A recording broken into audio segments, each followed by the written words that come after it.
69, and they said, "Hey man, I love your stuff. I've never been able to get tingles. I've got those now, LOL.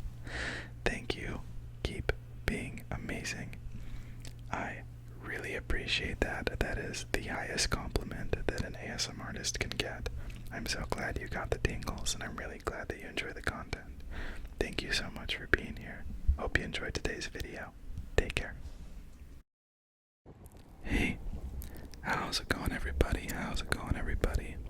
Today I'm going to be taking you on a tour at the Southern Utah Museum of Art. This Museum of Art is sponsored by the university that I just graduated from, and so it's very interesting. They have some pretty cool exhibits, and a lot of awesome and fascinating art gets submitted, so I thought I would take you guys along with me. To start it off, we have a interactive exhibit where you can use string to make art. And what do you expect when you let the public mess with art? This is what ends up happening, so thumbs up to that. So we have some pottery, some ceramics here with wildlife on them. Really well done. It's beautiful, actually. Up top, it looks like they have insects that they worked on, some ladybugs and some moths, I believe. Honestly, I would not want something like that in my house, but it is impressive art. I would take the flamingo plate, though. Here we have a display for a club called Strong Girls Lift, or the Strong Girls Club. I didn't know that this organization existed, but it looks pretty intense. So, next up we have somebody who actually professionally redesigns book covers, and these are famous classic novels. We've got Moby Dick there, To Kill a Mockingbird, and then we have Little Women on the right, and they did a really good job with the design. Honestly, I am tempted to seek this artist out and purchase these covers because they do look pretty cool. They also have a little longboard here decorated with stickers. So I'm assuming that the artist designed all of this and put it on display. Next up, it looks like we have some art featuring video game animations, video game character concepts, which is sweet. Whoever designed this exhibit designed an entire video game, and it's called Fable Keeper. So that's pretty sweet. I didn't give it a chance to play it. Maybe I should go back though. Here we have a board game, it looks like, and the theme is centered around bees. I could see that being pretty interesting. It looks like the artist went all out on the graphic design with this. It's got a really cool wooden honeycomb playing pieces. The game is called Colony. So I'm not sure if these are available for sale online, but look it up if you're interested. But check out the design on these cards. It's awesome. Next up, we have an artist who designs a little bit more of abstract, it looks like. I mean, these are recognizable landscapes, but they have very distinct features. There's a similar theme if you see those faces. It looks like those faces are portrayed in every image where there are people. I think it's kind of a cool design, and I like the pastel colors. I thought that this was pretty cool. It is a hiking shoe company that uses recycled shoes to create new gear and to restore hiking shoes. That's kind of awesome, honestly. I've never used hiking shoes or gone hiking using those. Climbing, not hiking. But it looks intense. This is a cool little display because it is actually the bell tower at Southern Utah University, and it looks like it's made out of a collage. We have a bunch of artists here who contributed to this piece, so that's kind of cool. It looks like a community art project. I wish I could have been there. This was probably my favorite piece in all of the museum.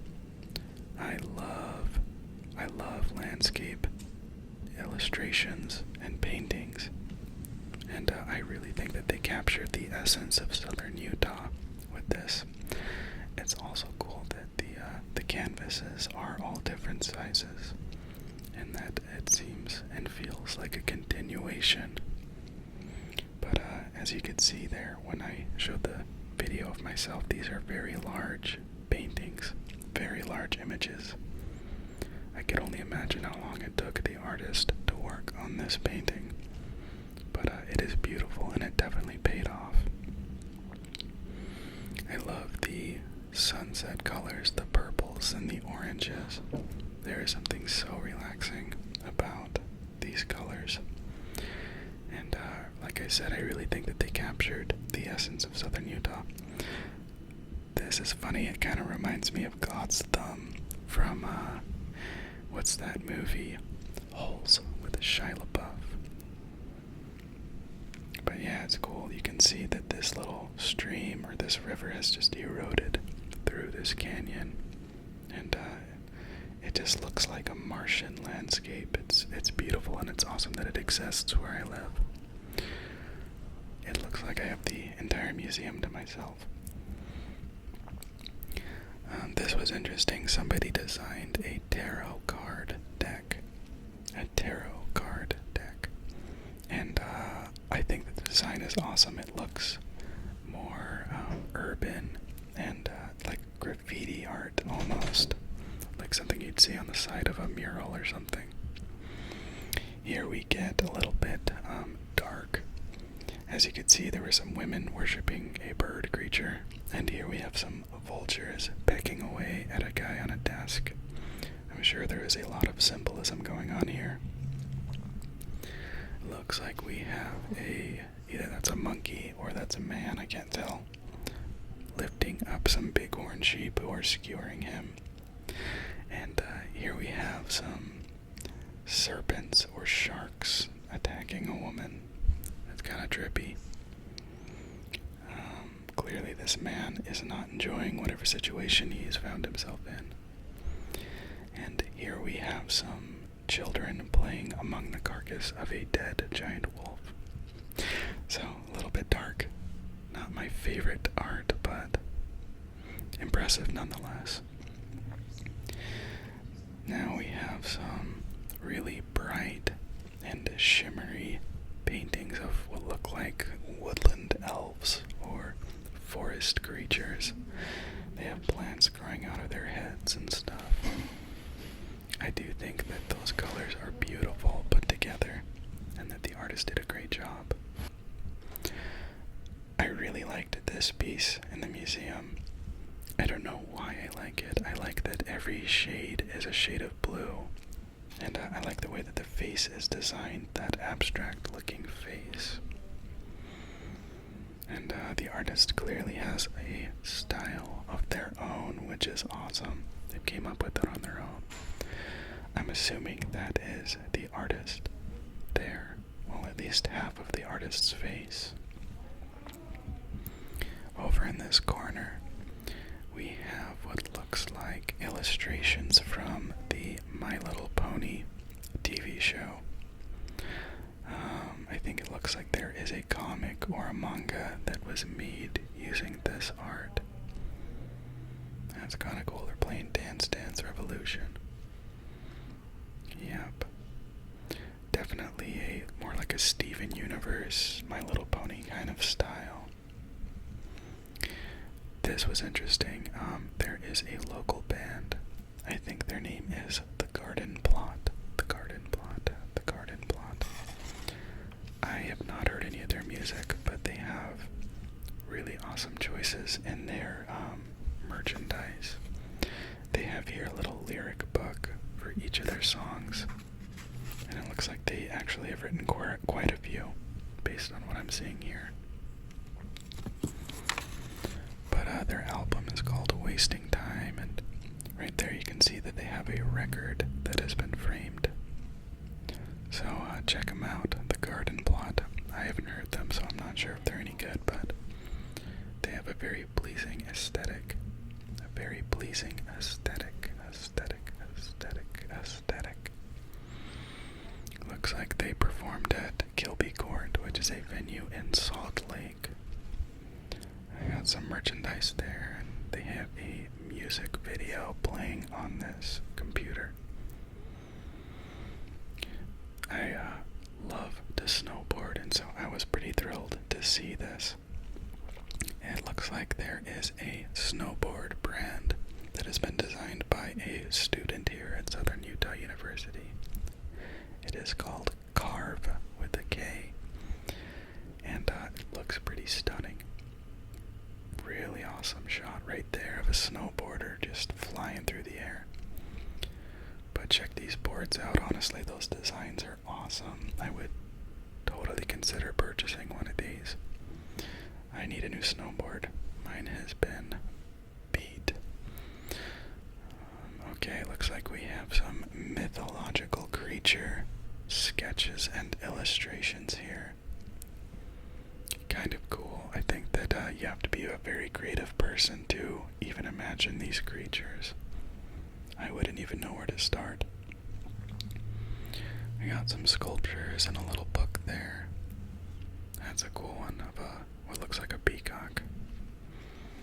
We have some more ceramics and wood-burning art, it appears, or at least art that has been performed on wood-based honeycomb-shaped materials.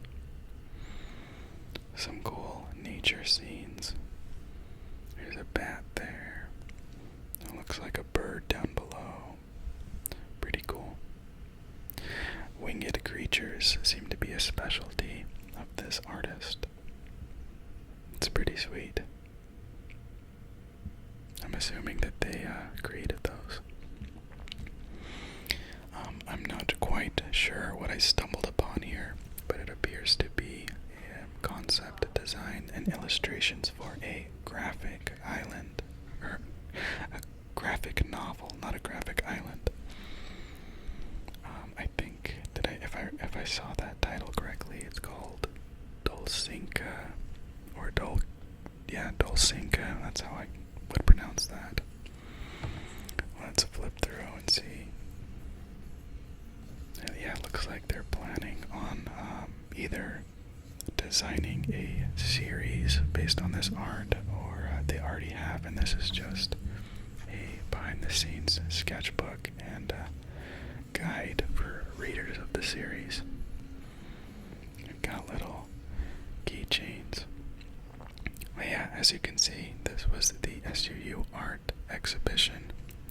So that's gonna be it. It was a quick little tour, but I really hope that you enjoyed it. I think that these people are very talented, and I wish that I could do what